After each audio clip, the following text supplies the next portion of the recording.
Hello, hello, hello, and welcome to this edition of Game On Hockey, a presentation of the Game Over Network. My name is Mosimann. It is November 8th, 2024, and here's a little bit of a different show today because we are not going to go exclusively into the big stories in hockey like we normally do every day on this show. We're going to do something a little bit different. Today is just going to be about coaches and general managers who may not survive the weekend. Not in terms of their livingness, but in terms of their jobness. That sounds darker and spookier than I meant it to.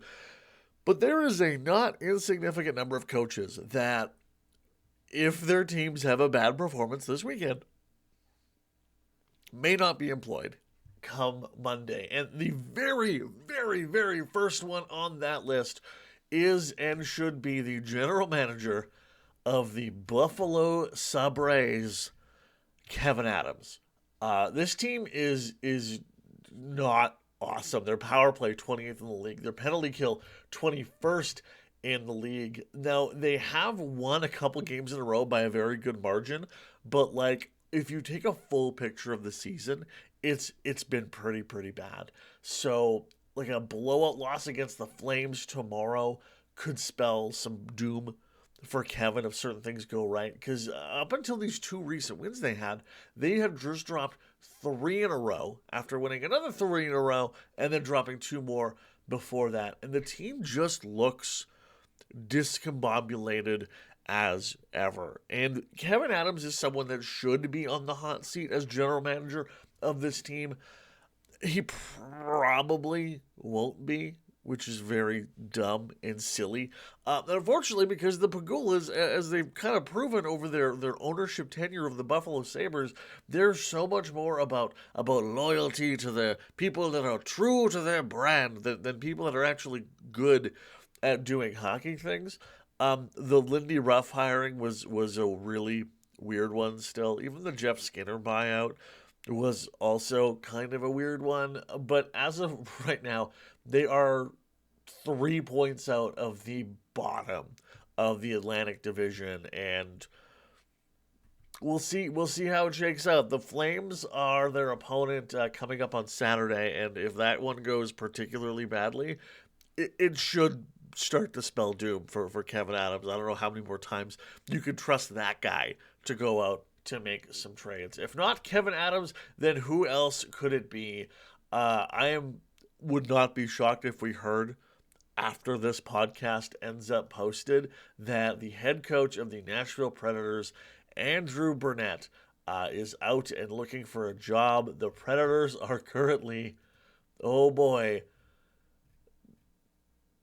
not quite dead last. Congratulations to the San Jose Sharks won yesterday. They are now dead last in the National Hockey League after loading up like mad in the offseason, bringing in Jonathan Marchessault and Steven Stamkos, who both have absolutely horrific shooting percentages, by the way. So when you had a team that was able to score really, really well last year to win their way into the playoffs, on top of giving Vancouver everything they could handle in the playoffs, how do you add more scoring and have it all go in the toilet? A big one could quite genuinely be chemistry, and if the chemistry was the problem, that lands pretty firmly on the shoulders of Andrew Burnett for not being able to find a way to unlock Steven Stamkos and Jonathan Marchessault. So yes, those guys are older, but Steven Stamkos is one of the best scorers the National Hockey League has ever seen. Era-adjusted scoring, he's one of the greats.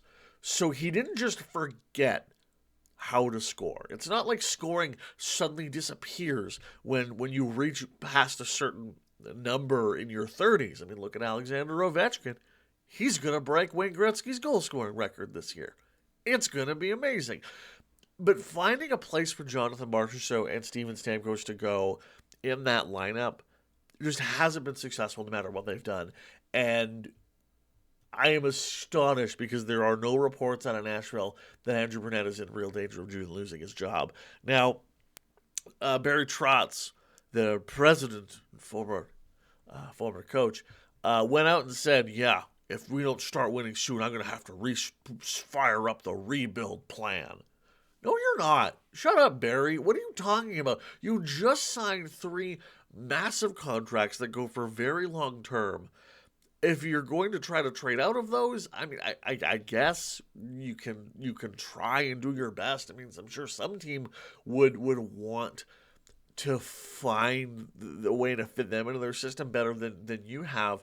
But you still have someone like Roman Josi, who is your captain, who is not very old. I mean, what, he's in his mid-30s at this point? He's still 34 years old, but he's signed for a bunch more years after this one. And a defenseman like him, like, he's still playing at such a high level that he's almost artificially keeping the Predators maybe better than they should be. Same when you put UC Saros to a super long deal. I mean, yeah, I'm positive you can find someone to take on UC Saros, but, you know, you suddenly start having to blow that team up, and they got a lot of pieces there. Thankfully, they don't have as many bad contracts as they wanted, but it really feels like Barry Trotz was trying to manufacture this. I will get the U2 concert cancellation by making them think I'm going to do a rebuild. Shut up, Barry. No, you're not. No one believes you. If not Barry Trotz, then who could be let go by the end of the weekend? Gonna take a look at Martin St. Louis of the Montreal Canadiens, our pals over on Game Over Montreal.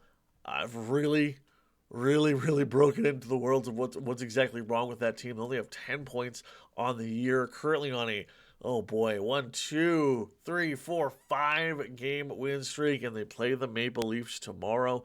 Maple Leafs been on a nice little bump here, oddly enough, since Austin Matthews has been out. Figure that one out. But after a 5-3 loss to the Devils, a 3-2 loss to the Flames, and a 3-1 loss to the Penguins, you can't lose games to the Pittsburgh Penguins. At some point, you need to see growth from all these great players that Montreal has assembled, and I don't know if Martin St. Louis is the person to kind of help bring them all together. Now, I hope this doesn't turn into like a retread coach type of move where they fire St. Louis even though he's got some years left on his contract, and then bam, who is it but Claude Julien again? Hopefully that doesn't happen, because that's certainly not going to help. But things keep going bad in Montreal.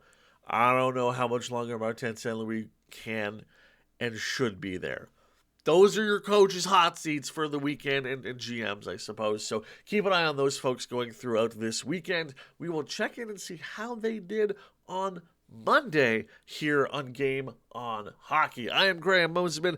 A bunch of Game On markets all firing up all through this weekend. So today we have Game Over Toronto as the Maple Leafs take on the Red Wings. And that is our only Canadian game. Tomorrow, though, we have a pile of games going on. Flames and Sabres, like we mentioned. So Game Over Calgary will be going. Game Over Ottawa will be going as the Sens take on the Bruins. We'll have a crossover episode between Game Over Montreal and Game Over Toronto as the Habs and Leafs take on one another. And then the nightcap for that evening, another crossover episode as it is Game Over Edmonton and Game Over Vancouver linking up for that evening's game and the nightcap. That'll wrap us up for this episode of Game On Hockey, a presentation of the Game Over Network. I'm Graham Mosimann. Have a great day. You are loved. You are seen. And the world's really weird right now, okay? We're going to get through it. Somehow, some way. We'll talk on Monday.